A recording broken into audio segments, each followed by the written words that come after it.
de forma gratuïta i de forma legal. No és cert que es pugui distribuir gratuïtament perquè les pròpies llicències d'autor diuen que no es pot distribuir gratuïtament. Parlant d'això, abans l'Ignasi Guardans parlava de pedagogia. La pedagogia que l'hem de fer a tota l'audiència del 88% de gent que es descarrega música, diu 99 cèntims. Quan tenim uns arxius, un MP4 amb 10 gigas, 8 gigas, tenim 3.000 cançons. Ens gastarem 3.000 euros en cançons? Mai ho farà ningú.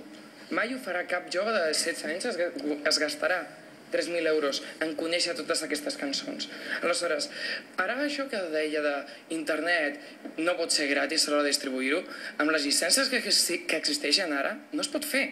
No es pot fer. N'hi ha nous models, parlem de nous models, existeixen? Sí, n'hi ha. Sí, ja, s'estan coneixent. La pròpia audiència financia. N'hi ha llicències que permeten fer còpia i distribuir. Aquestes llicències són les Creative Commons, i aquestes llicències donen la possibilitat que un nou model de producció, un nou model de distribució i un nou model que l'audiència participi.